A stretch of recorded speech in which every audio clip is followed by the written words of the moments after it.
Boa noite, pessoal. O áudio está chegando aí até vocês.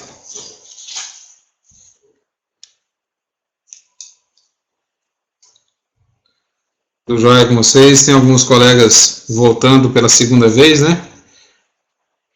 Dos que estão na sala aqui hoje, quem que já havia participado do nosso primeiro webinar na semana passada? O Rubinho.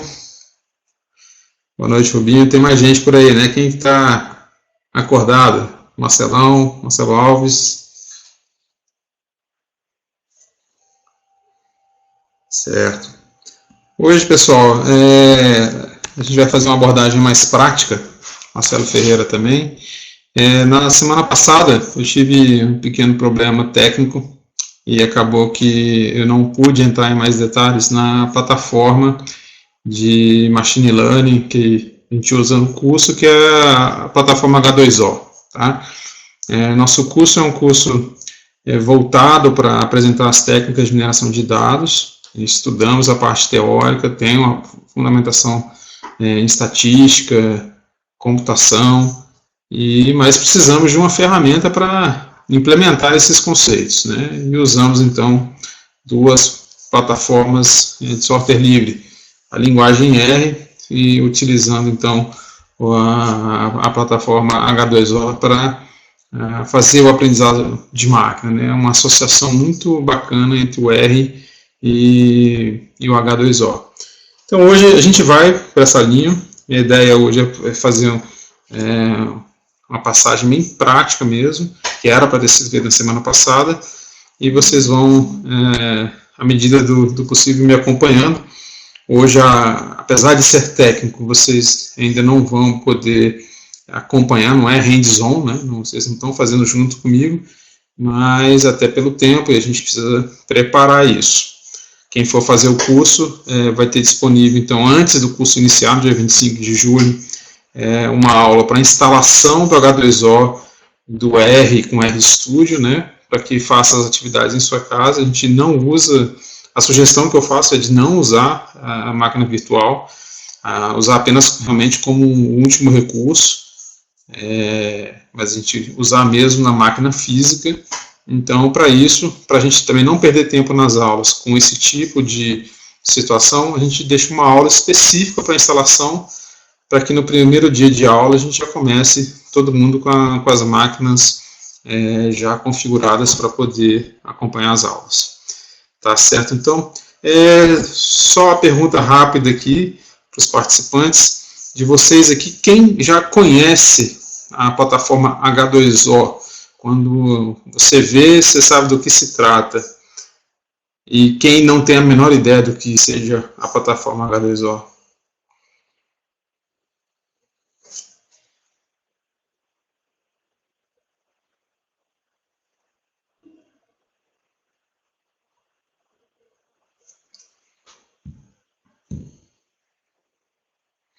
O Alan já ouviu falar, o Rubinho também não conhece, o Edson faz ideia.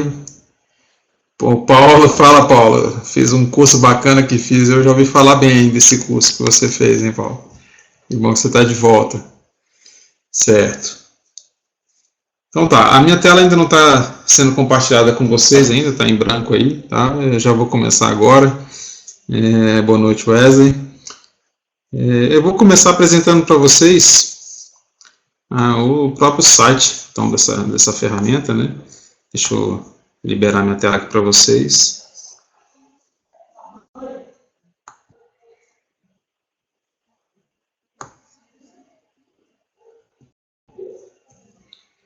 Boa noite, Júlio.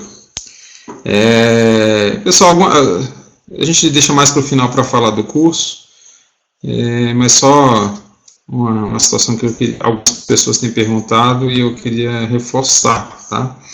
Geralmente a gente tem um formato de curso EAD, que é o que mais se encontra na internet, são cursos voltados para disponibilização de material, né?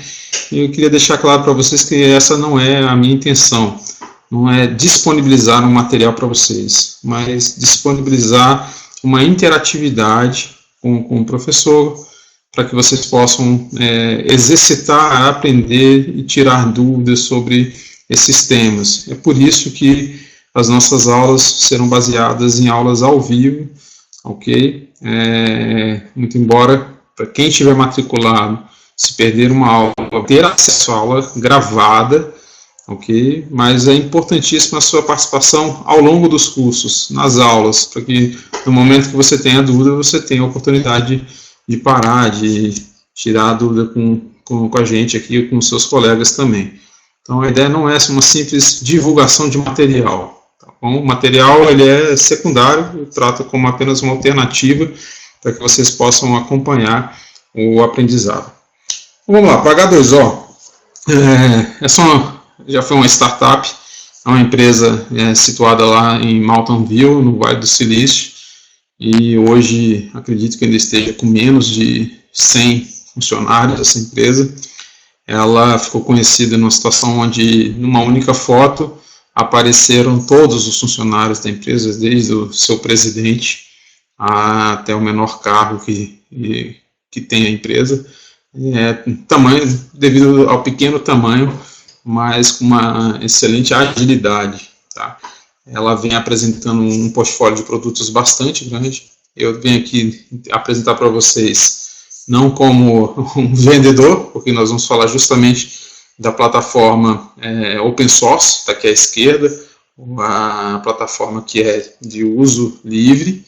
Isso ao longo dos últimos anos, especialmente nos últimos 2 anos, a gente vem acompanhando o aparecimento de novos produtos, e aí não são produtos open source, tá? Mas é interessante que a gente tenha aqui como realizar as nossas atividades de mineração de dados de modo profissional, e isso utilizando de uma plataforma livre, open source. Boa noite, Cláudio, seja bem-vindo. Boa noite, André, também. Então, vamos lá, o que é o H2O? Eu já deixei aqui o site www.h2o.ai. Vocês conseguem, a definição da imagem que está aí permite que vocês consigam ler corretamente a URL que está aqui na minha página? Se não tiverem, copiem esse link que eu estou passando para vocês. Certo, ok. Se tiver alguma dificuldade ao enxergar o material, por favor, me avisem, me alertem aqui. Então, tá. Então, eu vou falar hoje basicamente da plataforma H2O, a plataforma open source. Ela é baseada em Java, então a instalação dela basicamente é apenas você extrair o código-fonte dela e passar a rodar. Tá? Se vocês clicarem aqui, vou pedir primeiro em produtos, né? Clicar aqui nos produtos H2O. Ele vai abrir aqui as opções que a gente tem de H2O. Ele tem uma integração, eu vou direto aqui para baixo, se vocês quiserem acompanhar da máquina de vocês, ou então da minha tela mesmo. Vou começar por esse desenho de arquitetura, que é bacana enxergar, que é o seguinte. Deixa eu diminuir um pouquinho a minha tela aqui. Eu tenho uma plataforma aqui em amarelo, ela tem a interface dela, isso é para você, ela é voltada para aprendizagem de máquina, então eu vou ali, o core dela está na parte de execução dos algoritmos, escoragem dos modelos, então treinamento e escoragem, isso é o core dessa aplicação. Ela tem algumas funcionalidades de análise descritiva, tá, de preparação de dados, mas isso é bem inicial. Não vou trazer de novo aqui a figura do CRISP-DM, mas no CRISP-DM a gente passa lá pelo entendimento do negócio, o entendimento dos dados, a preparação dos dados, e aí a gente chega aqui na modelagem, a gente chega na plataforma H2O. Na aula de hoje a gente vai ver o H2O puro, como se faz a modelagem em cima do H2O com dados reais, a gente vai usar aqui hoje, mas sem o uso dessa interface que está aqui em cima. Ela é extremamente importante, tá? Ter essa API, seja com a API REST ou a integração com essas linguagens, R, Python ou Scala. Pessoal, me desculpa que eu já falei muito aqui, Daqui a pouco eu vou pegar um copo d'água aqui. Na hora do intervalo, né? Se a gente puder fazer um intervalozinho, eu busco um copo d'água. E a gente pode trabalhar então, com a linguagem R, com a linguagem Python, Scala, ok? Calma, Alan. O core dele é em Java, sim, mas nós não vamos programar em Java, ok? A plataforma dele é em Java. Você vai rodar um ponto .jar aqui para subir esse serviço e ele vai executar uma execução em memória, execução distribuída, e eu tenho algumas experiências muito bacanas, e eu também não sou nenhum fã de Java, mas até esqueço que isso aqui é feito em Java, tá bom? Mas a linguagem que a gente vai trabalhar é no Python, R, Scala, mas o core do processamento vai estar aqui em H2O, que é em Java, sim, tá bom? Hoje a gente vai olhar só o core para a gente conhecer um pouco da ferramenta, e depois no curso a gente vai para um modo mais hard mesmo, usando a integração com R, ok? Então, aqui eu tenho uma máquina, que é essa que está em amarelo, e ela vai ter alguns algoritmos, tá? Tem Deep Learning, tem algoritmos de Random Forest, boost de gradiente, XGBoost, a gente vai entrar em cada um deles. Importante vocês conhecerem essa arquitetura. Ele aqui dentro ele tem código que sabe executar esses modelos, acessando nativamente tanto o HDFS ou um RDD no Spark, acessando aqui serviços da Amazon ou uma base de dados SQL, NoSQL, por meio de JDBC. Ok? E aqui em cima, quando a gente vai fazer a integração com as nossas linguagens de desenvolvimento. A instalação deles é muito simples. Se você clicar aqui nesse botão Download, ele vai vir para essa aba daqui, só adiantei um pouquinho aqui para não ter que ficar mudando de página. Tem para essa página e temos algumas instalações distintas dependendo da forma como a gente vai usar. Quem vai usar aqui no modo Core mesmo, simplesmente vai fazer o download clicando nesse botão. Não precisa fazer isso aqui agora, vai te pedir um cadastro ainda. Depois vai fazer o unzip dele e aqui entra o Alan, entra a execução desse serviço em Java, que é do H2O. Se fosse uma instalação em R, é muito parecido. Basicamente você vai copiar e colar esse código dentro do RStudio, por exemplo, vai executar, automaticamente ele vai lá, baixa as bibliotecas em package do R, instala na sua máquina e já sobe o serviço do H2O. Quando você dá um h2o.init, ele sobe esse serviço, ok? Então tá, aqui quando chegar o momento de vocês depois assistirem novamente o vídeo, é assim que eu sugiro que vocês façam. Peguem aqui, faça o download desse zip, descompacte uma pasta e lá dentro dessa pasta vai dar um java-jar.h2o, ok? O meu H2O aqui já tá operando, então eu vou desligá-lo aqui só para a gente ver como é que começa. Ele está aqui em uma outra máquina, não está local, tá certo? Aqui ele está desligado agora. Vocês não vão ver eu ativando porque está numa outra máquina. Mas eu vou só ativar ele aqui na máquina para a gente trabalhar. Foi só para deixar um pouquinho mais leve a nossa apresentação de hoje aqui. O serviço já deve estar no ar.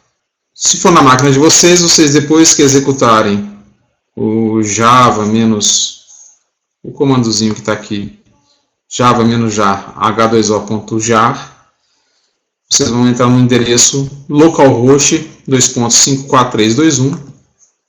Aqui está um outro IP, porque eu estou usando uma outra máquina para a gente poder realizar a nossa atividade. E aqui eu entro no painel inicial do... Essa ferramenta aqui é o H2O Flow, isso é a API dele, para que você não precise usar nenhuma outra linguagem de programação. Isso tem um benefício de ser simples, ser feito, mas você perde todas as funcionalidades de uma linguagem de programação, de realizar um código com desvio condicional, com repetições, manipulações de dados mais avançadas, junções de base de dados, filtros, criação de novos atributos, atributos ou métricas calculadas, tudo isso a gente acaba não tendo nessa plataforma aqui. Mas ela é bem simples, ela é voltada aqui, esse ponto aqui, mais para a gente fazer uma análise inicial dos dados, e quando for hard mesmo, a gente vai para a linguagem de programação. Aqui do lado eu vou só minimizar o help dele, vou dar mais atenção aqui para as funcionalidades principais dele. Ele é baseado num workflow. Eu vou limpar o nosso aqui como se fosse um notebook. Não sei se quem aqui já usou o notebook do R ou do Python, é muito semelhante. E eu tenho as funções aqui de então criando célula a célula, e nós vamos dando os comandos, depois salvo isso como um script e posso reexecutá-lo. Tá? O que eu tenho aqui no módulo de administração do H2O?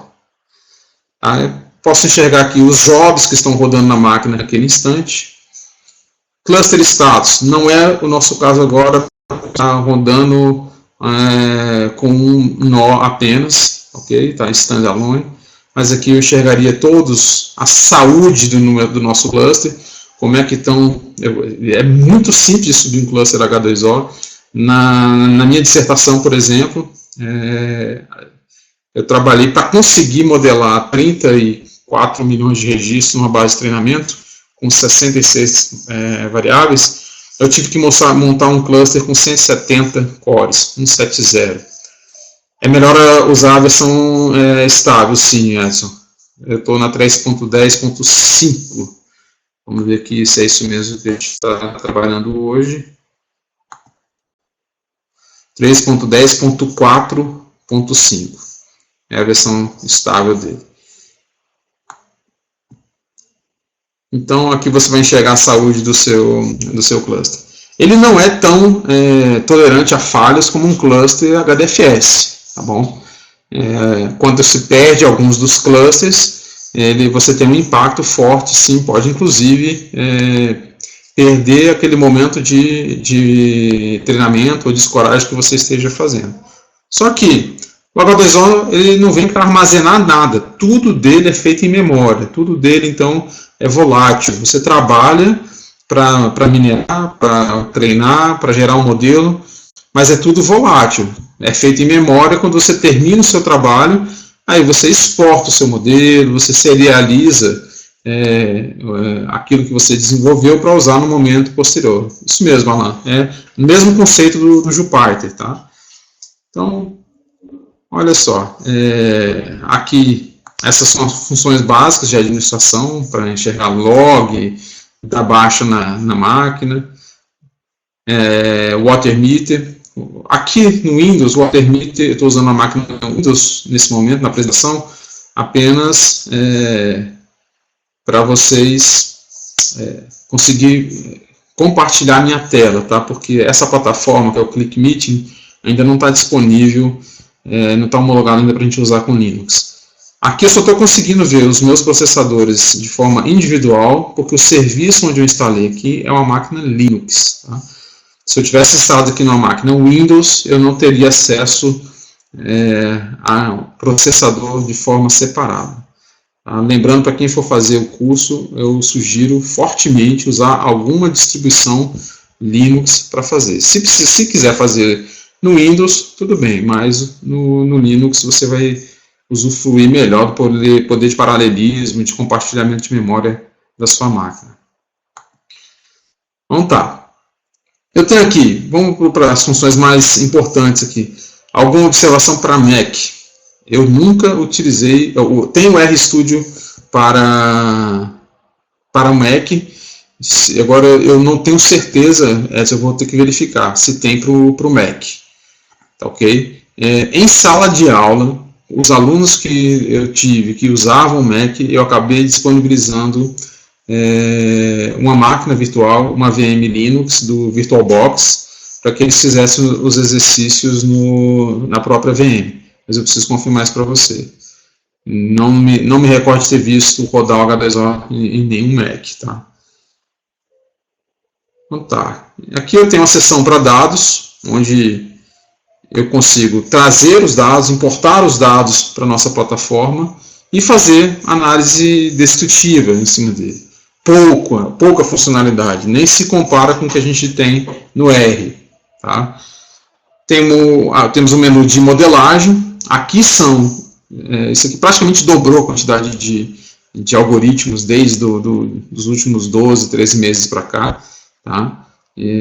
Tem Deep Learning, Random Forest, GBM, K-means, Naive Bayes, ou então utilização de... Alan, esse aqui com utilização de Docker. Tem Docker para Mac?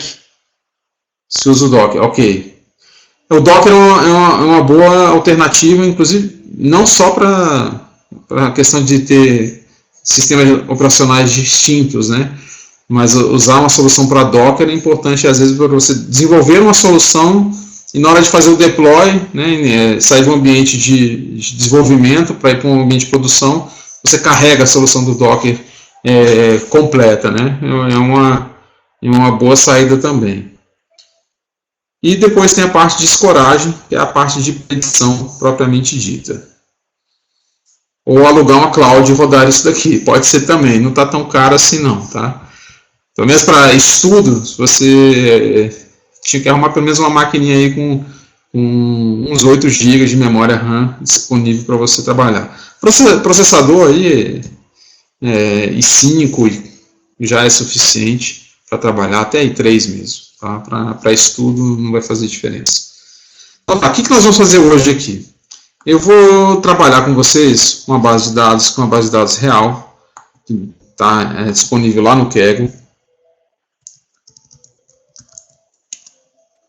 Aqui vocês conhecem essa plataforma do Kaggle, vocês que estão aqui.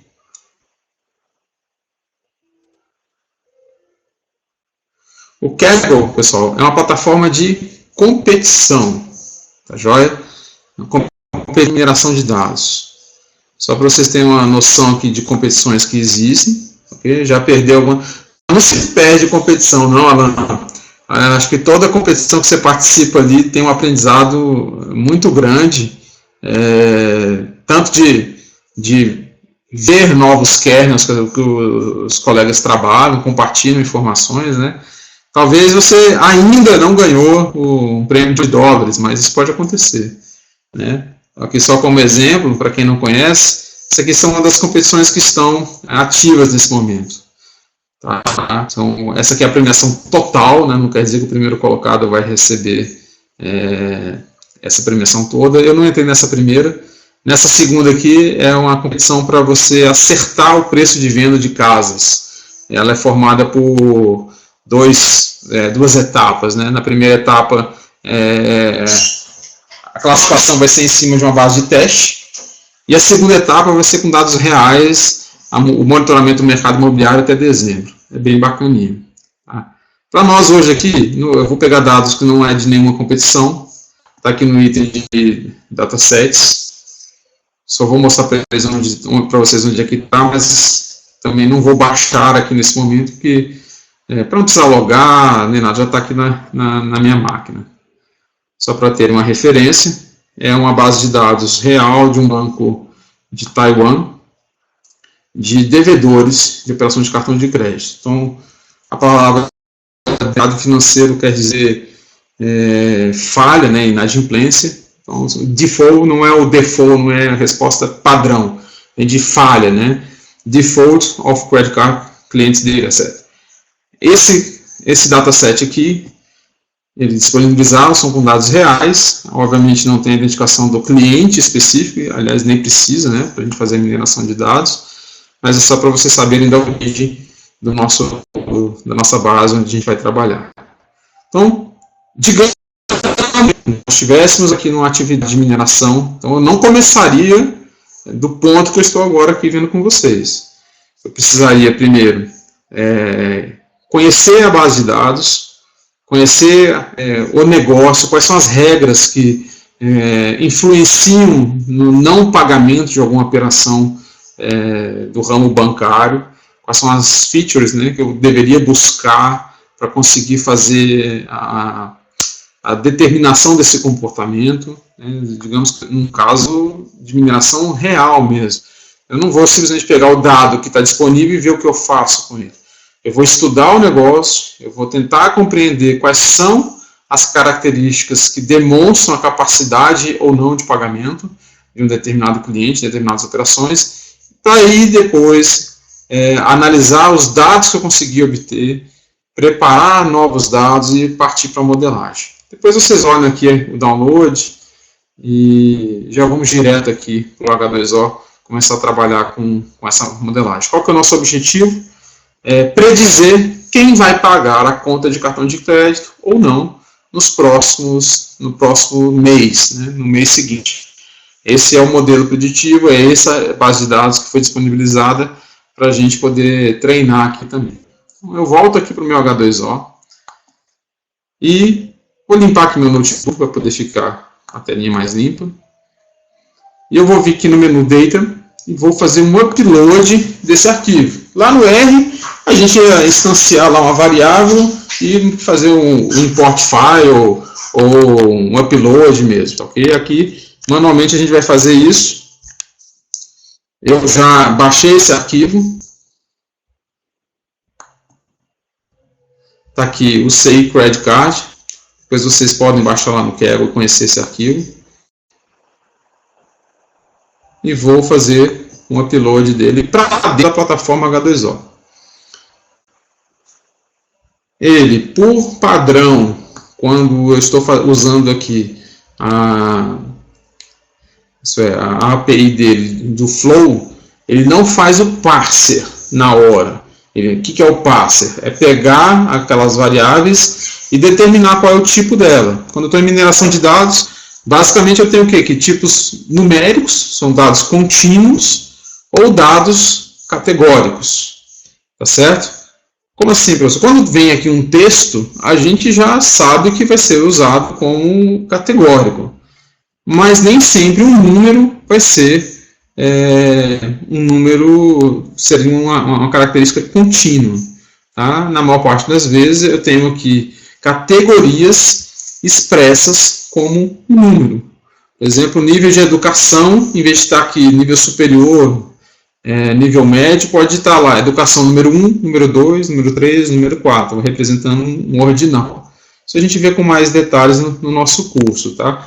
Aqui é só para a gente percorrer aqui quais são as características que eles disponibilizaram para a gente. Eu vou propositadamente importar do jeito que ele acha que é. Ele marcou todo mundo como numérico aqui, todas essas características. Obviamente, nem todas são numéricas, a gente vai transformar ela daqui a pouquinho, trabalhar com esse dado. Aqui estão as 15 primeiras características, colocando aqui para a próxima página, tem mais 10 características e aquela característica que é o nosso alvo. Isso é, eu tenho 24 características do cliente, dizendo, aquele cliente, sim, Alan, o upload foi direto do CSV, ok? Aqui, usando o Flow, eu apontei para um CSV, eu li, ele já reconheceu as colunas por causa lá do separador. Se eu estivesse fazendo isso no R, eu tenho mais liberdade de definir padrão dessa leitura, qual que é o separador, se é vírgula, se é ponto e vírgula, se é um tab, se tem quote ou se não tem quote, o charset do arquivo, aí tem um pouco mais de liberdade. Né?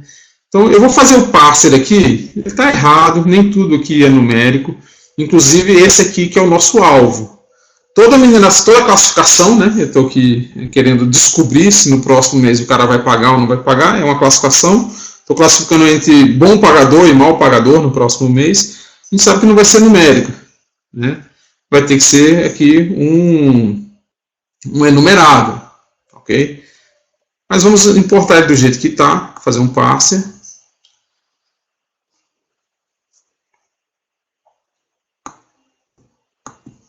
Acho que não pegou meu link aqui. Agora sim. Ele fez aqui rapidamente. Claro, se fosse frames maiores, né, demoraria um pouco mais, mas ele deixa a gente ver o que ele fez.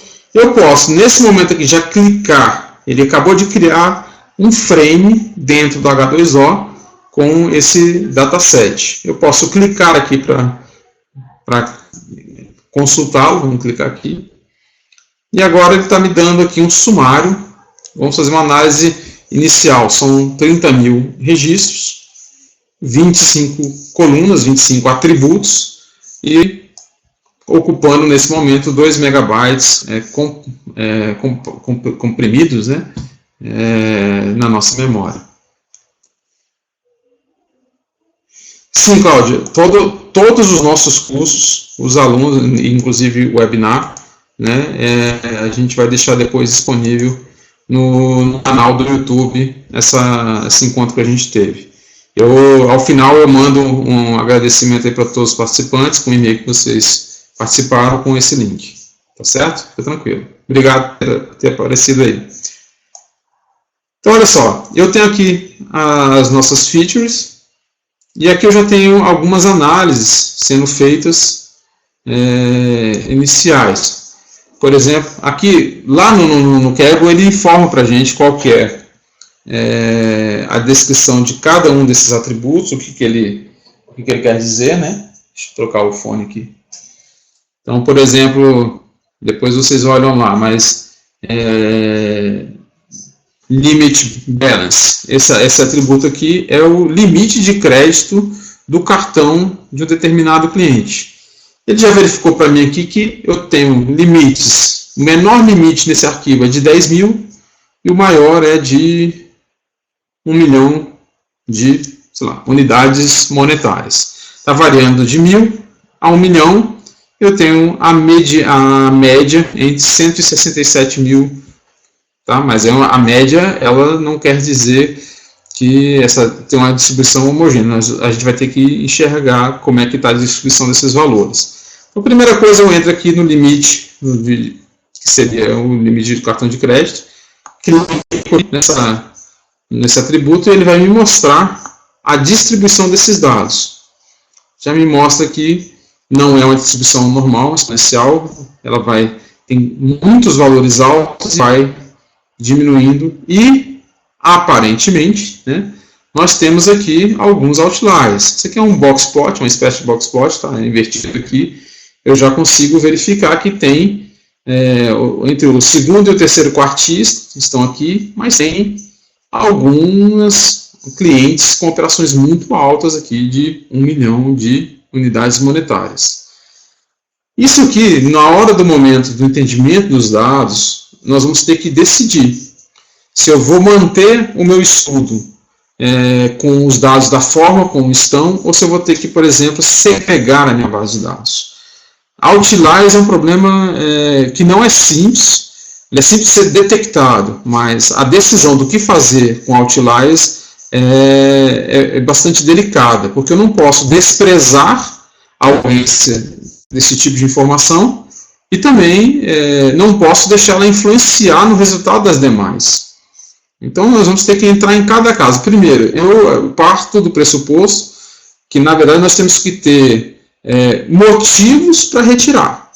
O default padrão é manter os dados, ainda que um comportamento um pouco fora do normal, e aí então eu segrego as minhas informações. Como, por exemplo, eu posso começar daqui nesse momento e dividir meu estudo em duas partes. Eu vou fazer a predição de clientes que têm limite de até 240 mil, por exemplo, aqui 239.680, esse é um estudo. E pego todo mundo que tem acima de 240 mil e formo uma outra base de dados. Ok? Porque aí esses caras não vão influenciar tanto nos demais. A gente deve retirar, via de regra, quando esses valores que estão fora da curva aqui, são valores que representam um erro de dados. Se esse valor aqui existe, se é correto, para o negócio, a existência dele, a gente não vai retirar. Tá? Então, aqui a gente está só navegando com essa ferramenta, conhecendo um pouco da nossa base de dados. Vou manter ele aqui como enumerado mesmo. Agora, sexo. Está vendo que sexo ele está aqui marcando como eu tenho sexo no mínimo 1, no máximo 2. E aí a gente sabe que sexo, gênero, não é um atributo numérico, é categórico. Quando eu olho na documentação que entregaram lá no Kaggle, lá está bem descrito que o sexo do tipo 1 é masculino e o 2 é feminino. Vamos entrar para ver aqui como é que está essa informação. Ele está tratando aqui como se fossem dois dados numéricos, tanto que ele está fazendo mediana, está fazendo os quartis, não está adequado. O que eu tenho que fazer? Transformar esse dado de numérico para categórico. Eu já deixo aqui do meu lado. Ele sabe que o numérico pode ser convertido para um categórico. Então eu já vou converter esse cara para categórico. Vou mostrar de novo os meus dados, ó, lista todos. Entrar de novo aqui nele. Ó, já está aqui como numérico. Perdão, enumerado. Cardinalidade 2, quer dizer que só tem dois tipos de informações aqui dentro. Sexo vai ter o que então? Vou olhar lá, tem masculino e feminino. Percebam que aqui agora não tem mais o boxplot. Boxplot a gente fala com valores contínuos. Até para eu fazer ali os quartis dele, né? Aqui só está a distribuição binomial, né? São só duas classes. Eu tenho mais homens e menos homens, que é o sexo masculino, e mais mulheres aqui na nossa base de dados. E aí, eu não vou aqui entrar nos 25 atributos, tá bom? Também a ideia de hoje não é fazer o melhor modelo de predição de inadimplentes, mas sim como a gente trabalha na ferramenta. Tem como colocar um label para isso? Sim, mas não aqui no H2O, tá? Eu lá pelo R eu faço essa manipulação dos dados. Eu posso mudar, em vez de colocar 1 e 2, posso mudar para M e F. Isso tudo lá na API que ele disponibiliza no R, eu faço esse tratamento de dados. Eu agrupo, por exemplo, aqui, educação. No educação, deixa eu olhar aqui, são 6 níveis de educação que consta no dicionário de metadados lá do Kaggle. Primeira coisa, deixa eu já arrumar logo que aqui ele está tratando como contínuo, né? Está como numérico. Está vendo que ele apareceu com o artigo. Vamos voltar aqui e arrumar a educação não é numérico, ele pronto, já transformou para categórico. E aqui tem a categoria 0, 1, 2, 3, 4, cadê o 5 e o 6? Quando eu olho lá na documentação do Kaggle, eu tenho lá número 1, que é graduado, nível médio, código 2 universitário, 3 high school, 4 outros, 5 e 6 eles estão colocando lá como desconhecidos. Então a gente encontra dois problemas aqui nessa base de dados, que eu não vou ter como corrigir agora aqui no Flow. Eu tenho que fazer isso fora da ferramenta do H2O. Como eu disse, aqui não é a vocação dela a parte de preparação de dados, para modelagem, para escoragem. Okay? Mas o que eu teria que fazer então? Se 5 e 6 são desconhecidos, então eu não deveria deixar em classes separadas. Teria que juntar tudo como uma outra classe. Uma só. E o 0, tem alguma coisinha aqui de 0 também, ele para mim é um missing value. Porque 0, nesse caso aqui, não é um valor esperado, não é uma classificação que eu espero. Então tá, para a gente conhecer um pouquinho mais da funcionalidade, eu vou andar um pouquinho mais rápido agora. Só que eu vou convertendo. Vamos ver como é que estão nossos dados aqui ainda. Vou converter alguns atributos que são numéricos, né? Para fator. Estado civil também, vamos converter para fator. Idade. Idade, eu não sei se ele está lá como idade inteiro ou quebrado. Vamos olhar como é que está lá dentro. A distribuição aqui está com os valores inteiros. Idade eu posso trabalhar da forma como está aqui, ou até agrupar em faixas, que provavelmente seja melhor. De todo modo, aqui seria não um atributo contínuo, e sim um fator. Não faz sentido eu tirar a média de idades aqui. E sim, são grupos, comportamentos distintos em cada faixa etária. Também vou deixar a idade aqui como categórico. Vamos ver como é que ficou nossos dados aqui, se ainda tem algum atributo que precise ser convertido. Tá aí, limite é numérico, pagamentos são todos numéricos. Vamos aqui, ó, o default, que é o nosso target, que é o alvo. Vamos olhar como é que ele está aqui. Já vamos transformar ele para categórico. A gente não está fazendo a regressão, a gente está fazendo a classificação. E ver como é que está aqui. Eu tenho duas classes aqui. A classe 0, que é, deixa eu ver aqui, o 0, ele não paga. Aliás, o 0, ele não dá default. Isso é, ele vai pagar.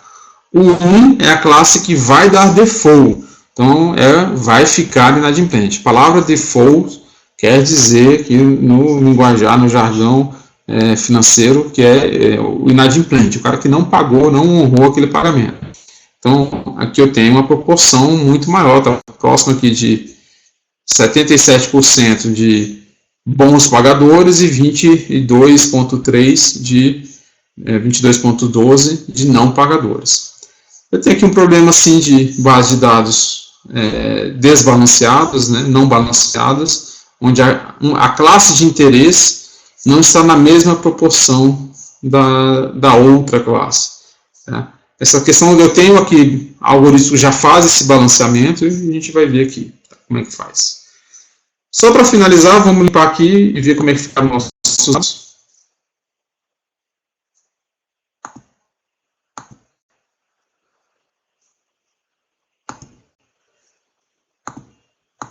Tem esse frame, então, 30 mil registros, 25 colunas. Os dados estão convertidos e tem aqui o ID. Quero sugestões aqui do que eu faço com o ID. ID aqui seria o código do cliente. O que nós temos que fazer com o código do cliente no modelo de mineração? Alguém me dá uma ideia?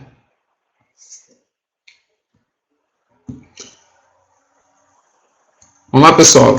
Podemos responder?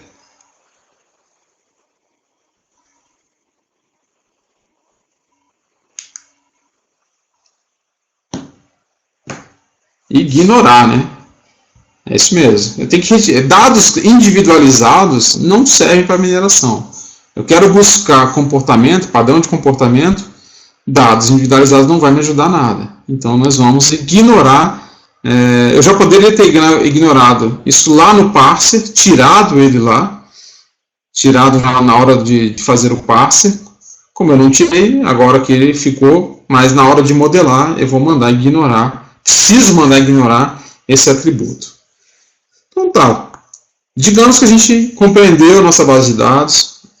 Esse aqui não é a principal vocação do H2O. Agora sim nós vamos para a principal vocação deles, que é a modelagem. Eu preciso fazer então uma classificação. Vamos ver como é que vocês estão de modelagem aí. Dos algoritmos que eu tenho aqui. Por favor, me escrevam aqui 3 dos que estão aqui, que seriam possíveis de serem utilizados para classificar. Dos que você conhece. Ou 2, escrevam 2, vamos ver como é que vocês estão de conhecimento de algoritmos.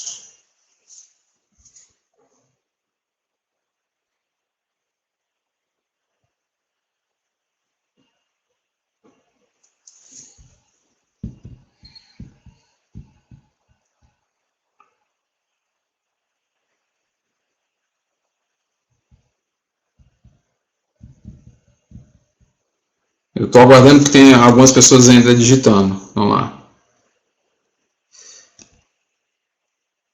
Edson, essa falta de conhecimento dos algoritmos pode atrapalhar no curso? Sim, e é por isso que ela faz parte do conteúdo programático do curso, ok? no curso, faz parte do curso, a apresentação para vocês dos principais algoritmos de classificação, de regressão, de associação, de clusterização, tudo isso que eu estou dizendo para vocês, não é pré-requisito, ele é conteúdo programático do curso, ok? Tem alguns aí, não sei se vocês estão chutando, cuidado que uma errada não acerta, tá? Mas vamos lá. Tem algumas coisinhas que vocês colocaram, depois vocês vão pesquisar um pouco mais, ou no curso a gente vai aprender um pouco melhor. Tem alguns aqui que elas não servem para classificação, como por exemplo K-means. K-means é um algoritmo muito conhecido, mas ele é para clusterizar. Tá vendo? Não é CESP não, mas o nível dos alunos é nível de alunos do CESP. Vamos ver se o professor chega um pouco perto disso, tá bom? Mas eu colocaria aqui, para a gente trabalhar com classificação, uma Deep Learning, uma Rhino Forest, um Boost de gradiente ou um GLM. Navy Base também. Ok? Vamos aqui para o mais simples. Vamos pegar aqui uma GLM primeiro, uma regressão logística. Eu vou então criar um modelo em cima de uma regressão linear aqui. O que eu configuro aqui? É importante. Por que eu estou fazendo isso aqui no H2O e não direto no R, né? Aqui é um pouco mais simples da gente trabalhar, já vem com alguns parâmetros já preenchidos, enquanto se eu tivesse lá no R, eu já teria que, de antemão, saber todos esses parâmetros. Então, como um conhecimento gradual, eu prefiro começar aqui apresentando no H2O, depois que você se habitua com os parâmetros do algoritmo, a gente vai para o R, tá bom? Então aqui é um nome para esse modelo, ele tenta gerar um número único, então eu já vou colocar aqui. Esse aqui é um modelo de GLM para default de cartão de crédito. Okay? É o nome do meu modelo. Base de treinamento. Eu só tenho uma base de dados aqui. Alan, classificação e clusterização, elas são semelhantes, tá bom? Quando você diz assim, eu estou separando em categorias, faz sentido o que você está falando. Mas o que é que diferencia as duas? É porque o K-means ele é um método não supervisionado de aprendizagem. Então, ele não pode ser considerado como uma classificação. Ele não recebe exemplos para aprender. Ele tenta separar as categorias, mas de forma não supervisionada, sem rótulos. Então, por meio de crio clusters e defino centroides, meço distâncias médias, faço distâncias médias entre as amostras e os centros desses centroides. Tá? Então, assim, está na origem da concepção do algoritmo. Ele vai para um aprendizado supervisionado, então é classificação. Aprendizagem não supervisionada é clusterização. Ok? Esses detalhes não se assustem. A gente não só vai ver, como precisa ver. Não faz sentido, num curso de mineração de dados, não entrar nesse tipo de detalhe. A gente tem que entrar, a gente tem que conhecer sobre isso, e é no curso que a gente vai trabalhar com isso. Eu escolhi uma base de treinamento. Ok? Só tem uma mesmo. Agora, como é que eu faço para treinar e validar se eu não separei aqui a minha base entre treinamento e validação? Alan, mas o chat é para isso aqui. A aula é para a gente sair perguntando mesmo. E também tenho consciência que eu não tenho resposta para tudo, né, do que vocês colocarem. Aquilo que eu tiver inseguro de responder, eu não vou chutar, tá bom? Eu vou passar a minha posição para vocês. Aquilo que eu não souber também, eu vou atrás e pesquiso para responder para vocês. Tá joia? Eu tenho uma base de treinamento, escolhi, e não tenho uma base de validação separada. Se eu estivesse lá no R, eu poderia separar as duas bases de dados para depois pegar uma para treinamento, outra para validação. Ok? Como eu não fiz isso aqui ainda, eu vou voltar lá no Data. Eu posso aqui, nessa base de dados, fazer um split por aqui. Então, pegar aquela nossa base de 30 mil registros, colocar lá 30% para validação e 70% para treinamento. Ou então, para não mexer nisso aqui agora, como são poucos registros, 30 mil registros, eu vou aproveitar toda a base para treinar e não vou usar uma base de validação, mas eu vou usar cross-validation. Ok? Também isso faz parte do curso, depois explicar o que é essa técnica de cross-validation. Eu vou pôr aqui, eu sei que o ideal é 10 folds, mas eu vou colocar aqui 3, só para a gente andar um pouquinho mais rápido. E sei que o resultado não será bom do modelo. Então, definir aqui a base que ele vai treinar. Não tem base para validar, então ele vai fazer com cross-validation. A gente depois vai explicar isso, como é que é essa estratégia. Eu posso setar aqui uma semente, vamos deixar aqui uma semente 1, 2, 3, 4, porque parte de alguns algoritmos, eles fazem amostragem, tem uma característica aleatória, estocástica nele. Então, para eu repetir depois esse procedimento e ter os mesmos resultados, é importante que eu use uma semente para garantir esse mesmo resultado depois, para fins de validação. Okay? Isso aqui vai influenciar, na verdade, para que eu possa ter a tranquilidade de continuar estudando, fazer várias modelagens e ter uma mesma base de comparação. Em relação a N-folds, Alan, tem um número mágico aí que são de 10 folds, né? Até você vai falar de cross-validation, a gente vê falando 10-fold cross-validation.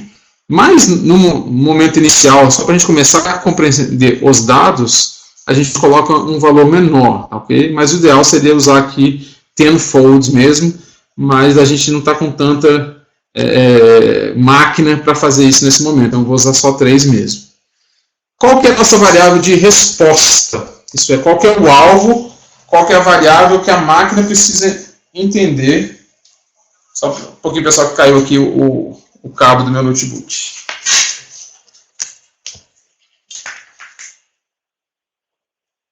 Cabo de energia.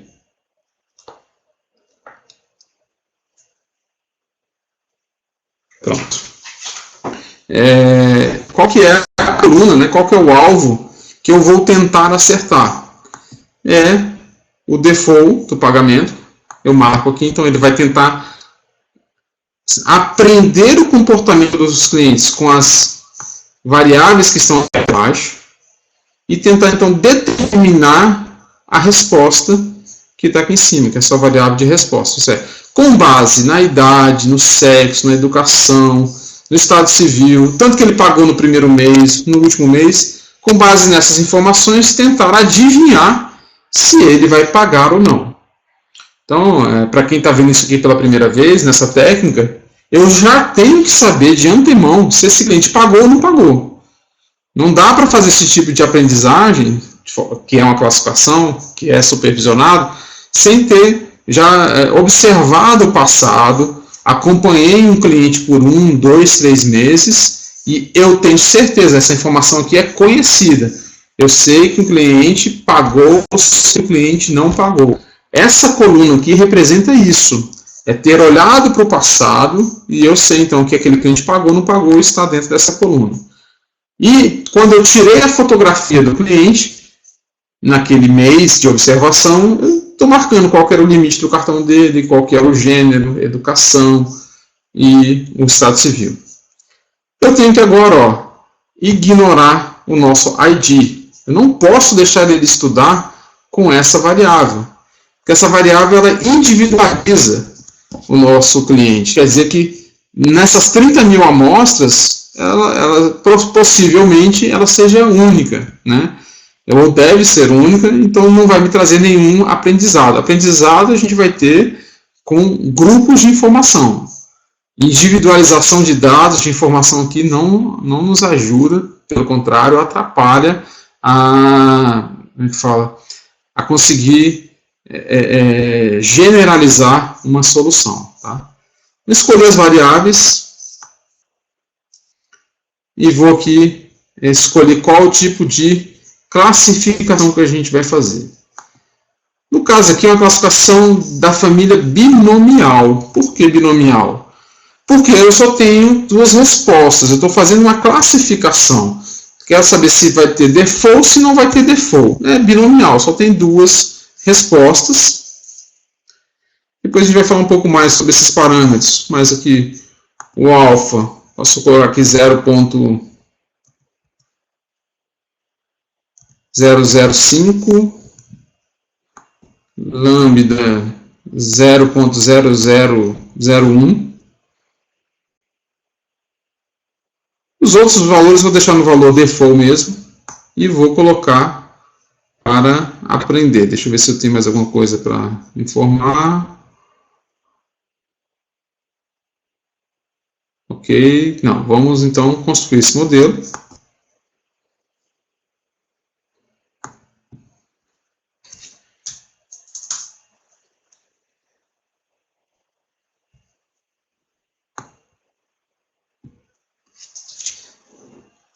Calma aí, pessoal. Esse aqui foi a minha máquina que caiu aqui. Acho que o serviço dele caiu. Vou ter que pôr de novo aqui. Deixa eu só ver aqui se ele voltou.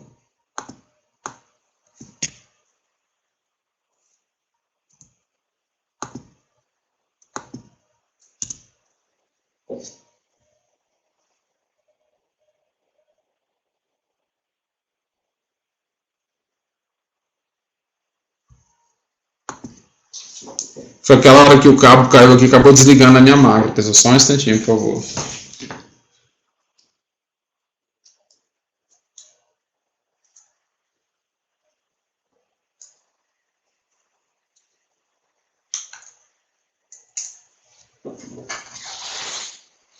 Ó, eu subi a máquina novamente, mas ó, como ela caiu, vocês vão ver aqui.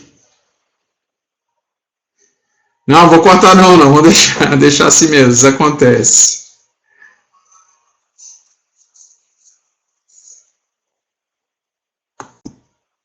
Olha só, vou olhar aqui, não vou ter nenhum frame, porque como a máquina caiu, né, eu tava...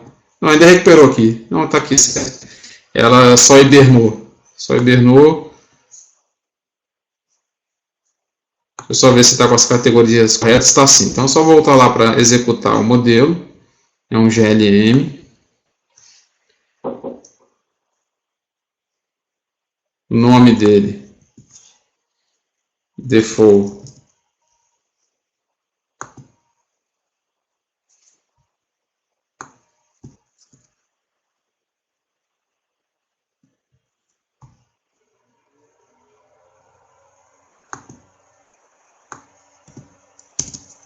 Não estou deixando eu escolher aqui. Vamos lá.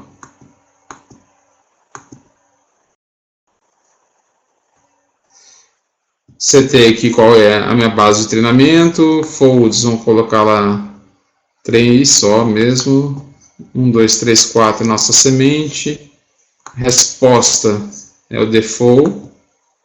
E vamos ignorar o ID. É binomial. Alfa de 0.005, lambda 0.0001.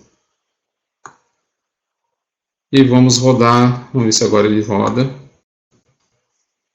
Ok, tá aprendendo aqui.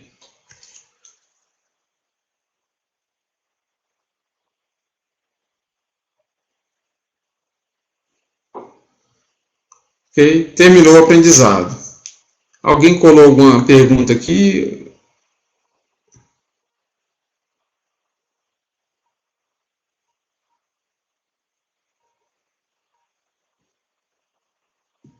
Sim, Rubinho, a gente foi uma parte que eu falei, acabei falando no início, tá? A gente está já na parte de modelagem.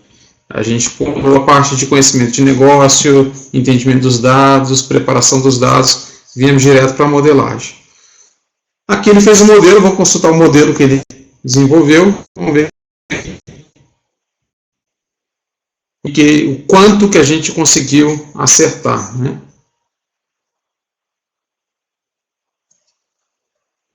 Está consultando aqui o modelo.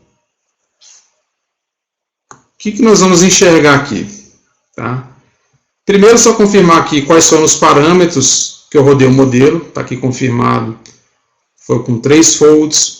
O alfa de 0005, lambda de 0001, 10 a menos 4. Né? São basicamente os parâmetros que a gente trabalha na regressão.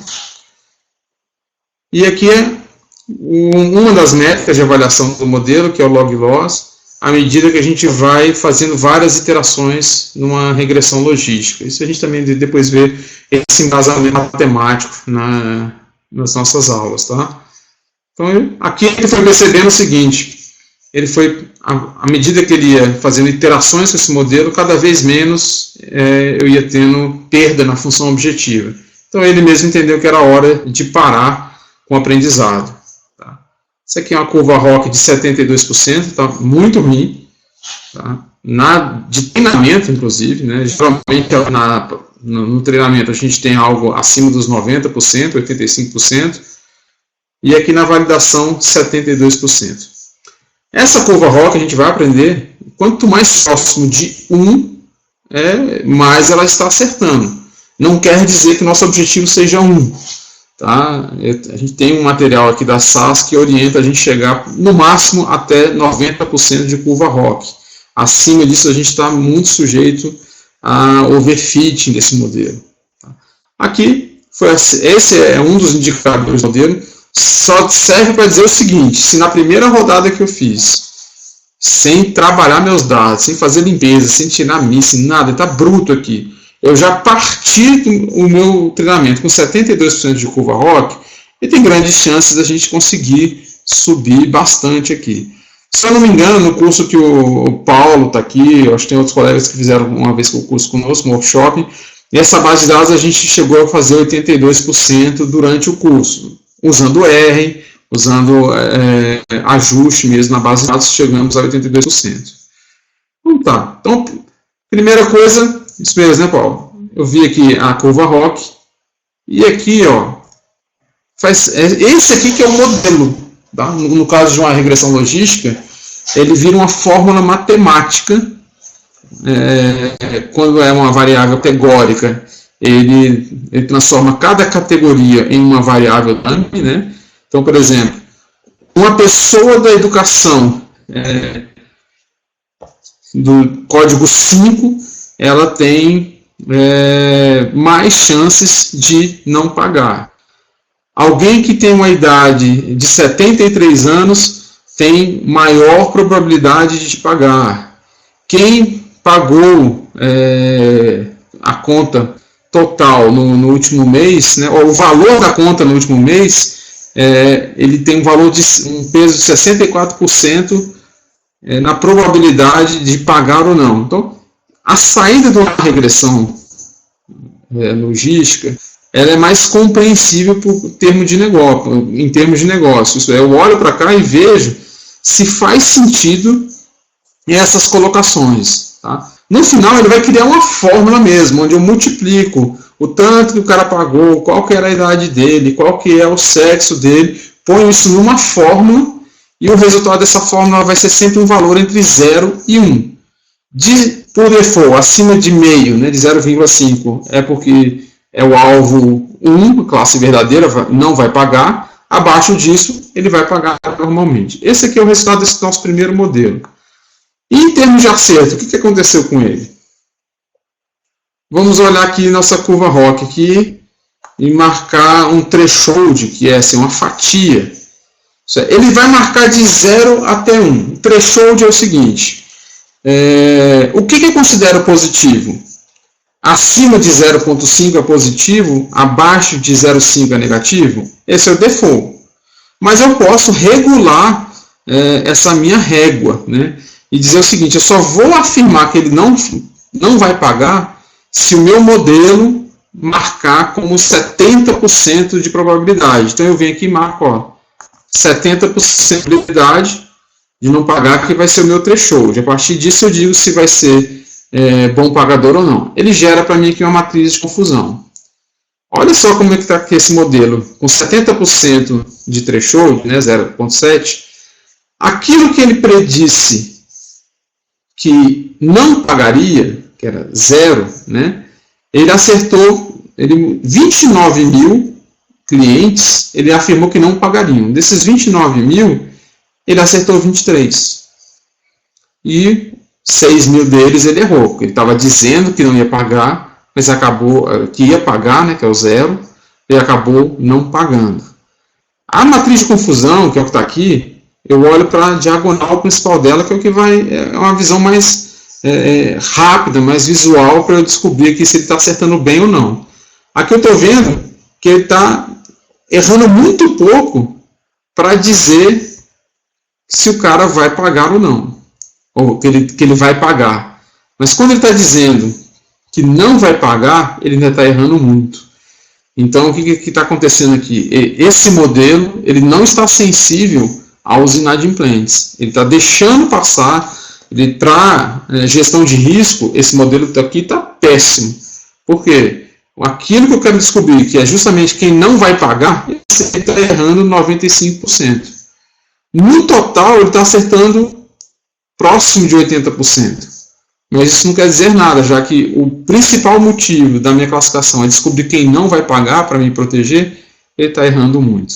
Tá? Esse aqui é um dos exemplos. Vamos fazer rapidamente aqui um outro algoritmo, para vocês verem a ferramenta aqui. Eu venho aqui num bushing de gradiente.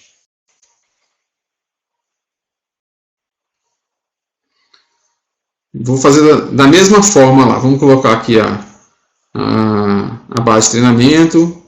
Vamos pôr só 3 folds mesmo, para não dizer que eu estou puxando sardinha aqui para o GBM, mas eu acho que aqui vai dar um resultado melhor sim. Eu não testei isso aqui antes. O alvo é o default. Você não vai pagar.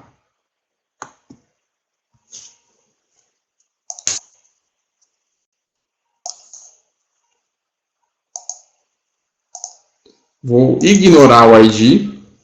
E agora não tem mais parâmetro aqui de alfa, de lambda, mas é um algoritmo aqui de conjuntos de árvores de decisão. Então aqui está dizendo que vai fazer 50 árvores. Eu vou pedir para ele testar só com 50 mesmo, vamos ver o que vai dar, com 5 de profundidade. Eu não vou mexer nesses dados aqui de sugestão, daqui a pouco eu vou mostrar para vocês como melhorar esse grid. Mas vou deixar ele fazer com 50 árvores e no máximo 5 de profundidade.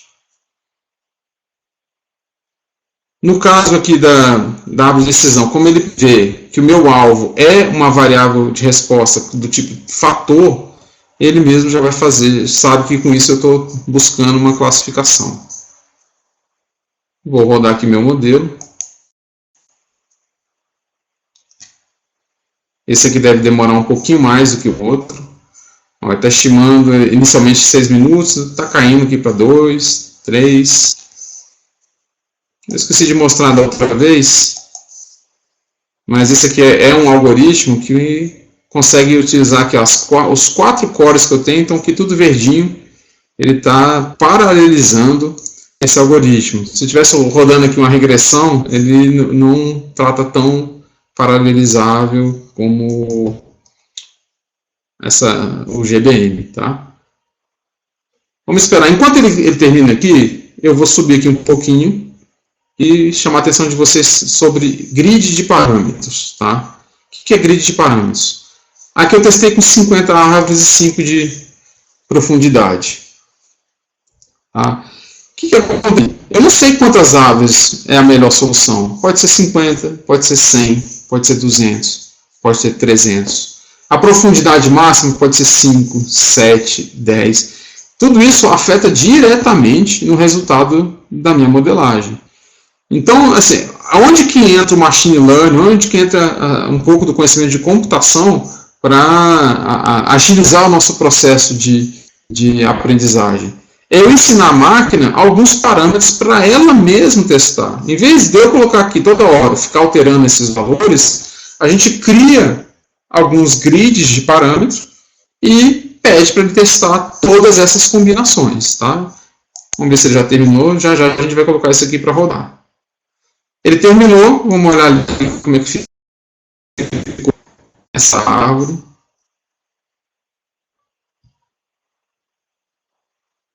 Ô Alan, a outra máquina que você está falando de SSD de storage, de disco? Tá. Só lembrar que assim, ajuda na hora da gente fazer a leitura do dataset. Todavia, o H2O ele é integralmente em memória, tá? Isso aqui tudo tem o lado bom, que vai ser rápido, mas realmente a gente fica limitado à quantidade disponível de memória para a gente trabalhar. Então, tem hora que você tem até muito processador, mas não tem muita memória, não vai adiantar muita coisa. Então, olha só aqui. Eu coloquei 50 árvores e, à medida que ele foi colocando mais árvores, foi diminuindo a perda. Olhando aqui, eu não sei se eu colocasse 100 árvores, se seria melhor. Por quê? Ele não tinha estabilizado ainda. Com uma árvore ele estava aqui em cima, com duas ele desceu, foi descendo, descendo. Quanto menor a perda, melhor. Estava com 6 árvores e ele já pulou para 50. Essa perda de 0,39 é boa ou não é? Só tem um jeito, testando. Vou ter que ir lá ver com 50, com 100, com 200. Já a gente vai fazer isso daqui. Olha só, a curva ROC, que estava toda feinha lá, já melhorou um pouquinho, tá? De treinamento já foi para 82%. A de validação, 77%. Só mudando o algoritmo. Sim, isso quer dizer que o GBM é melhor do que a regressão linear? O que vocês acham? Comparando esses dois resultados aqui, eu tive GLM com 72% de curva ROC, AUC 77% agora para GBM. Posso afirmar que GBM é melhor do que GLM? Nessa situação, né, Paulo? Nessa situação ele foi melhor. Mas não dá para comparar algoritmos dizendo que um algoritmo é melhor que o outro. O que eu posso dizer é que um algoritmo foi melhor adaptado aos dados que eu possuía. Toda vez que eu for fazer um trabalho novo de mineração, eu vou precisar escolher vários algoritmos. Amanhã eu vou fazer um novo trabalho de mineração, então eu vou escolher direto o GBM, não vou nem olhar para a regressão linear? Não. Eu tenho que testar alguns algoritmos e ver qual que vai se adequar melhor aos meus dados. Aqui, como não é uma regressão logística, não vai dar pesos positivos nem negativos. Tá? É árvore de decisão. São múltiplos ifs e elses que ele vai implementar. Então aqui não tem positivo e negativo. Ele só me mostra qual foi o poder de explicação de cada variável que ele usou. Proporcionalmente, a variável o valor que ele pagou no mês 0, a idade, o tanto que ele pagou no mês 2, já corresponde a quase toda a compreensão do modelo. Tá? E vamos olhar aqui o resultado lá com 70% também igual do outro, só para comparar. Como é que ficaria a nossa matriz de confusão? Olha só, ele já errou um pouco mais na classe 0 e acertou um pouco mais na classe 1. Né? De forma geral. Boa noite, Paulinha. Quem trabalha chega essa hora mesmo, mas depois dá tempo de você acompanhar o restante. Aqui, o resultado geral foi pior, olha, geral foi menor, mas percebam que ele teve uma piora em uma das classes. Não tem jeito. Você sempre vai estar trabalhando com um cobertor curto mesmo. A gente tem que testar várias situações, várias hipóteses. Esse é um pouco do lado artesanal da modelagem, testar vários parâmetros e analisando os resultados e ver qual melhor. Isso que é a escolha de parâmetro de um modelo. É poder dizer aquela árvore que eu vou construir, aquele modelo são com 50 árvores, com 5, com 10 e assim por diante. Só para a gente terminar aqui, então, essa parte de modelagem, vamos só ver a questão do grid, que é uma coisa que agiliza bastante o trabalho de mineração, que eu não quero só com 50. Em vez de eu vir aqui e colocar 100 e ter que ficar testando toda hora, eu vou habilitar aqui do lado o grid, marquei aqui que eu vou colocar árvores no grid, veja que agora apareceu ponto e vírgula, né? Eu quero que ele compare com 50, com 100 e com 150. Profundidade máxima, eu vou colocar no grid também. Com 5, com 6 e com 7. O que ele vai fazer? Ele vai fazer 6 modelos? 3, 6, 9 modelos, né? Ele vai fazer um modelo com 50 árvores e 5 de profundidade, depois com 6, depois com 7. Vai fazer um modelo com 100 de profundidade, depois com 5, com 6, com 7. Então deixa eu parar de falar e deixa ele trabalhar aqui um pouquinho. Eu vou rodar um novo modelo. Outro nome para ele agora. Vamos colocar agora com GBM com grid, que é o que ele vai fazer. E vamos rodar.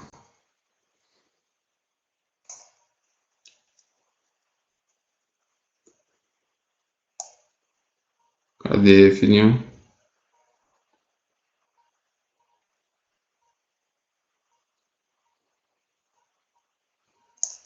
Tem que abrir de novo aqui.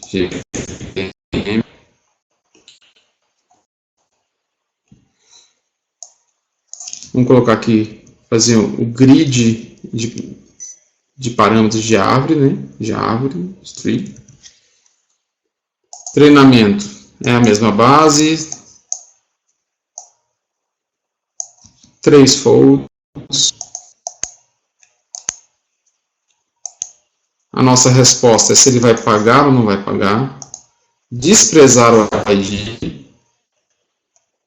Vou habilitar aqui o grid, tanto com árvore e profundidade. 50, 100, 150, 5, 6 e 7.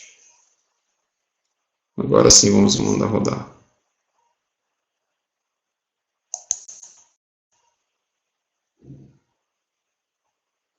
Aqui ele está rodando. Quando ele conseguir executar o primeiro modelo, já vai estar habilitado o link aqui nessa frase, que é a chave do nosso modelo. Ele vai demorar um pouquinho, não, acredito que não vai chegar nos 20 minutos, nem a gente vai precisar esperar esses 20 minutos. À medida que ele começar a fazer alguns modelos, a gente já vai estudando, tá bom? Só para a gente terminar aqui, daqui a pouco eu volto para mostrar o resultado. A última parte é a parte de escoragem. Isso é, depois que eu já tiver com os modelos prontos, deixa eu entender se eu contar, não, ele pode esperar esses resultados que ele plota, exportar os resultados, sim. Isso aqui tudo gera objetos serializáveis, tá? Então eu posso exportar tanto daqui usando o flow mesmo, eu exporto, guardo esse cara, como também lá no R eu posso exportar por meio do R. Exporta esse objeto com todas essas informações. Isso para um trabalho, para você evidenciar como é que foi a construção do modelo, é super importante, né? Você tem que guardar até o final mesmo essas informações. Deixa ele continuar construindo pelo menos mais alguns modelos. Quando você tem um modelo pronto já, você vai para a parte de predição, isso é, no dia a dia. Sair da prancheta, né? Eu estou no dia a dia, chega no final do mês, eu quero saber dos clientes que eu tenho hoje, quais que vão pagar ou não vão pagar no mês que vem. Os modelos que eu fiz, perceba que já tem vários, né? Tem vários modelos, porque ele, no momento que eu estou querendo predizer aqui, ele está lá continuando a modelagem dele. Então tem vários modelos.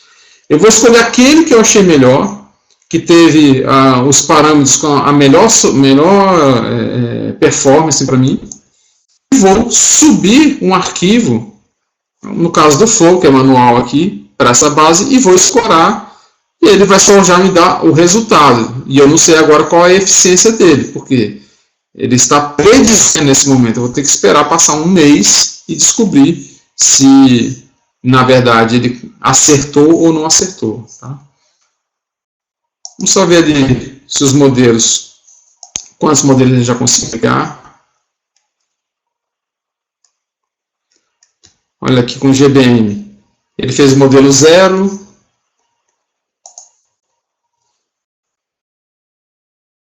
Por 1, tá? Isso aqui, ou na mão, no H2O Flow, a gente faz na mão. No R, não. No R, você faz um laço de repetição que vai percorrer todos esses modelos e vai plotar para você qual é o resultado de cada um deles. Ó, esse é aquele primeiro parâmetro, né? 50. Vamos confirmar aqui. 50, cadê? 50 árvores. Cadê a profundidade dele? 50 árvores e 50 de profundidade. Vamos ver o outro que ele já conseguiu fazer também.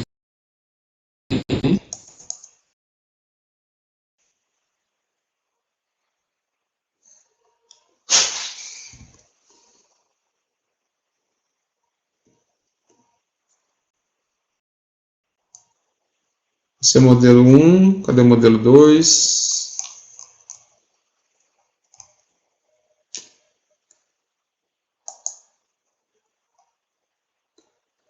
Aqui já é com a profundidade máxima de 6.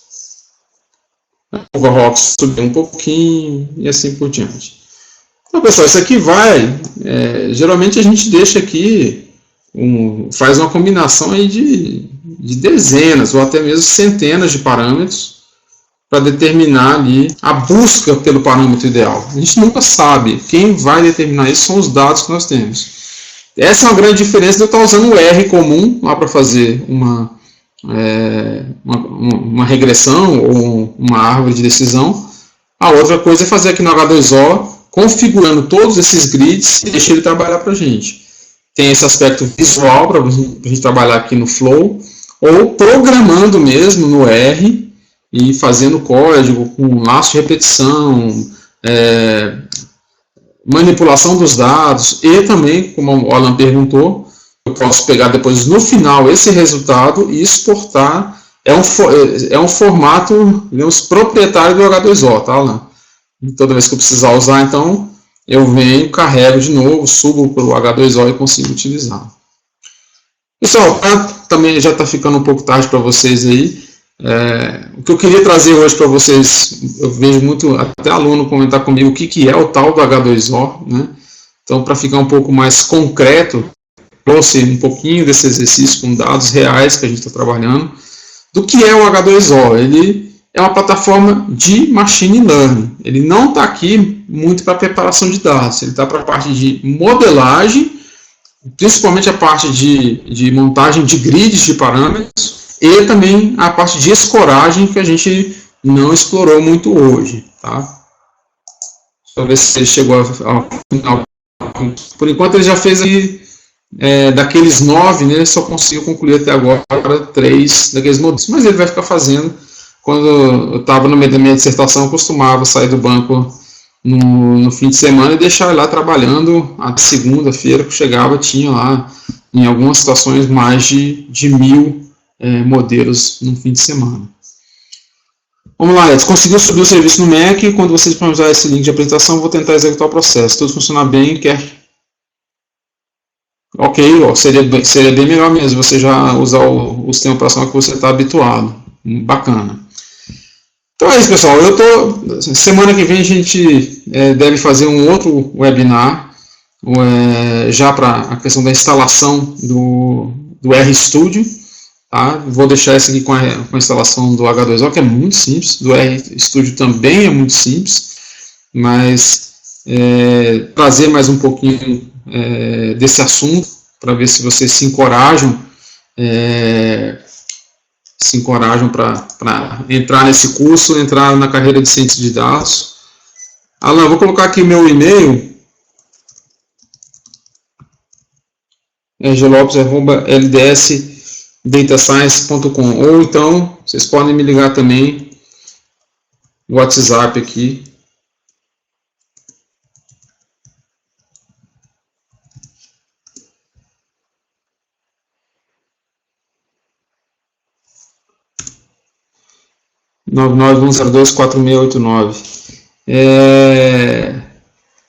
Legal, pessoal. Só para fechar um pouquinho sobre o curso, tá? Para quem chegou um pouquinho depois, a ideia do curso não é vender conteúdo, tá? A gente vai ter as aulas ao vivo para poder ter essa interação com vocês. Eu vou agora já habilitar aqui nosso modo de áudio, caso vocês queiram fazer perguntas no modo de áudio. Essa discussão já vou disponibilizar agora. E vou desligar um pouquinho aqui para melhorar a minha largura de banda aqui. O compartilhamento da tela. Tá? Então, nesse momento aqui está liberado a discussão entre nós. Se vocês quiserem abrir o áudio de vocês, fica logo abaixo aqui do vídeo, do meu vídeo, né? Tem ali o áudio e o vídeo. Vocês podem marcar ali e a gente poder conversar. Então, meu e-mail, meu WhatsApp, vocês podem conversar. O curso começa dia 25 de julho.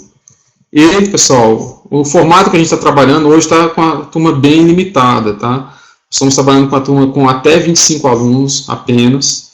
Apesar de ser em AD, apesar de eu saber que quando é em AD a gente pode ter uma escalabilidade maior, ter mais alunos, só que aí a gente perde um pouquinho desse contato pessoal com o aluno, para tirar dúvidas, para a gente conseguir fazer trabalhos, para poder andar no ritmo da turma, né? Então, a forma que eu escolhi é muito parecida com o que a gente está habituado a fazer em sala de aula mesmo, na faculdade que eu dou aula, é em torno de 25, no máximo 30 alunos.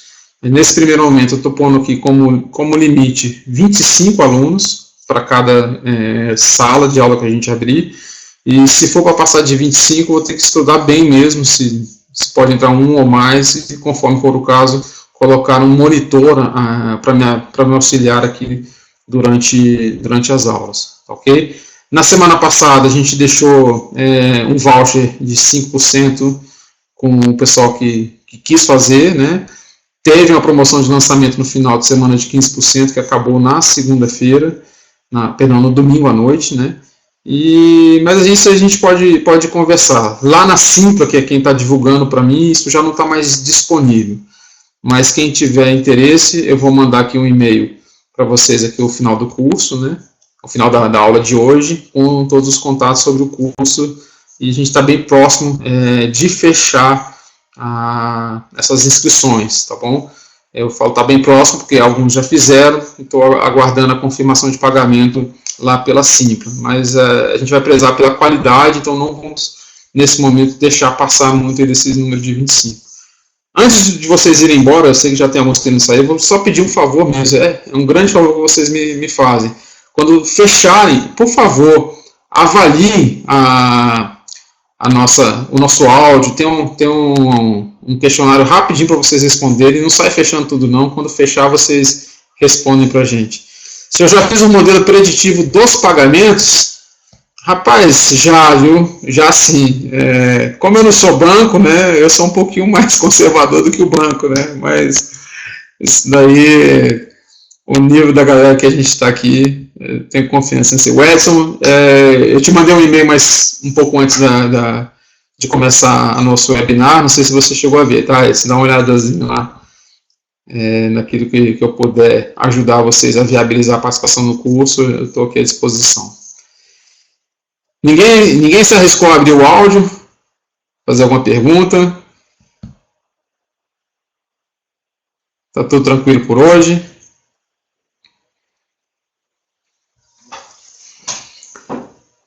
Não, Alan, mas é assim mesmo, assim que é bom. Diga lá, Alan.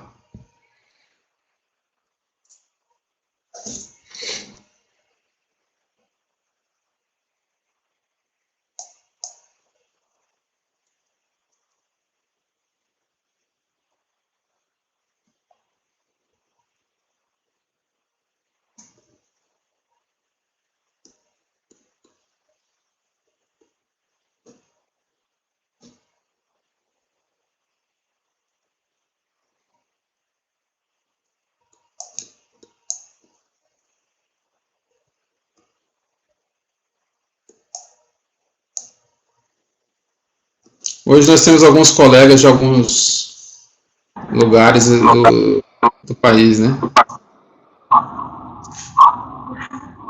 André, Souza, Rubinhos. Fala, Rogério, tá me ouvindo? Tô ouvindo, manda lá, Rubinho. Vamos fazer um teste aí até da plataforma aí, acho que vale, é válido. Cara, hoje eu estava num debate, na verdade estava mais ouvindo do que debatendo, onde tinha dois data science conversando sobre até uma conferência de machine learning que teve lá fora, e a maioria estava utilizando, o que foi falado, que a maioria estava utilizando Java para poder desenvolver os algoritmos, né? Tinha muito R, muito Python, um pouco R mais Python, e o debate estava em prol de uma linguagem interpretada versus uma linguagem compilada, né? O que queria saber a tua opinião, assim, de verdade, até porque essa plataforma é uma plataforma de memória, então ela tem uma característica de você desenvolver, de você começar a criar os seus modelos, mas quando for explorar ou for botar em produção, isso aí vai para outra plataforma, ou para um R, ou para um, enfim. Queria saber um pouco a tua opinião, o que você acha, se você já testou, enfim, já conversou com outros profissionais que também têm essa dúvida, o que seria mais ágil, entendeu? Entendi. O que a gente tem, essa discussão, no meu entender, ela ocorre no momento de escoragem, né? Enquanto eu estou no aprendizado, na modelagem, a gente vai usar essas ferramentas que nós temos aqui, R, Python, Scala, no Java, usando bibliotecas lá do Lucene, Solr, e assim por diante. Vai mais na questão, assim, realmente, da capacidade de processamento, de modelagem em tempo de treinamento, onde a performance não é tão importante assim, porque você vai durar, às vezes, meses para fazer um modelo, ok? Quando chega na escoragem, aí tem algumas arquiteturas de referência. Você começa te perguntando assim, você quer ter uma escoragem, uma classificação em tempo real, né, ou não há necessidade de tempo real? Nem todas as classificações necessitam de escoragem em tempo real. Algumas delas, como por exemplo, prevenção de fraude de cartão de crédito, prevenção de fraudes em saques de terminais de autoatendimento. Isso eu tenho que ter o mais rápido possível. Monitoramento de rede social, análise de sentimento de conversas de cliente. Então, aí eu tenho que montar realmente alguma estrutura que agilize essa escoragem. Há alguns anos atrás, se eu falar de 10 anos atrás, 5 anos atrás, eu falaria de escoragem num ambiente, às vezes até de plataforma alta, um COBOL da vida, um mainframe da vida, para poder fazer essa escoragem, ok? Só que hoje a gente já tem feito um sucesso na plataforma de Big Data. Eu acabo desenvolvendo um modelo em R, em Python, em Scala, e ponho para escorar dentro de uma estrutura de Hadoop. Faço integração ali com Kafka, com Flume, ouço ali então uma espécie de fila, né, de MQ, que me traz as informações e respondo em tempo real.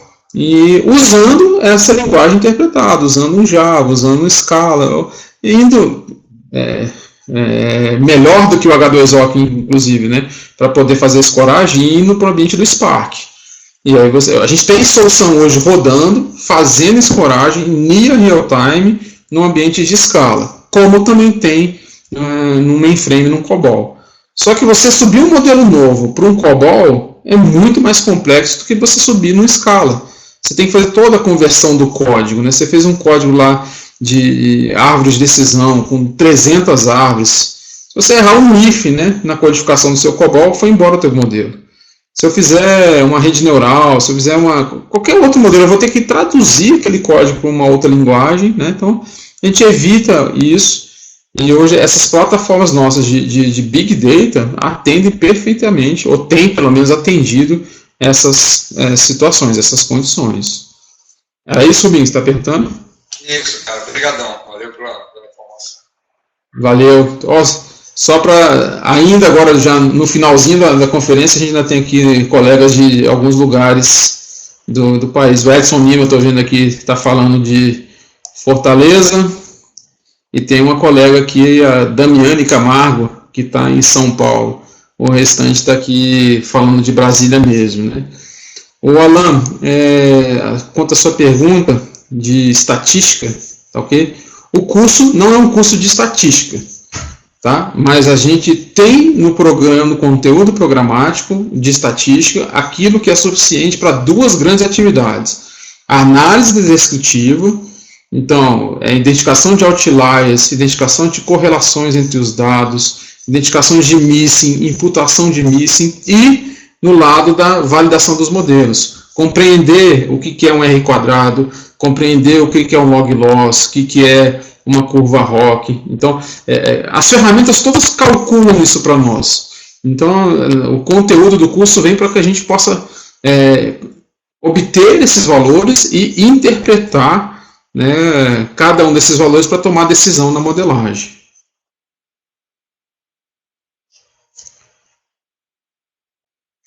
Deixa eu ler essa pergunta aqui.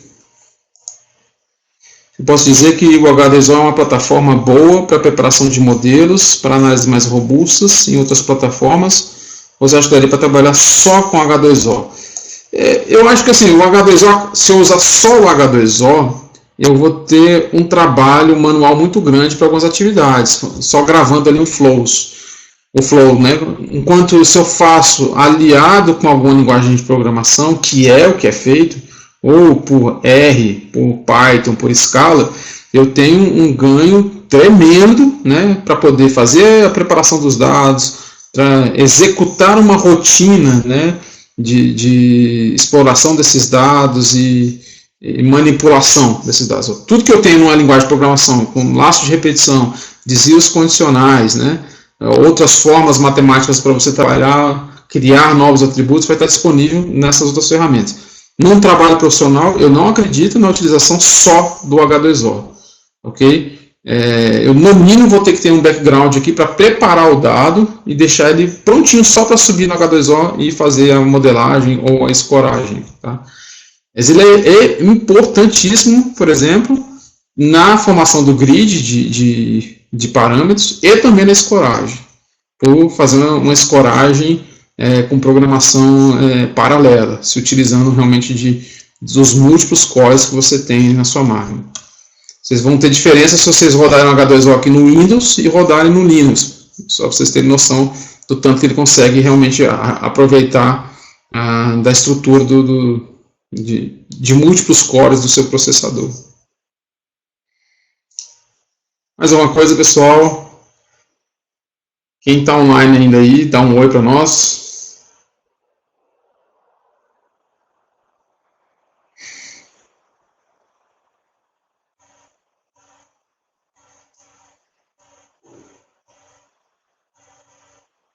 Valeu, Alan. Valeu, Rubinho.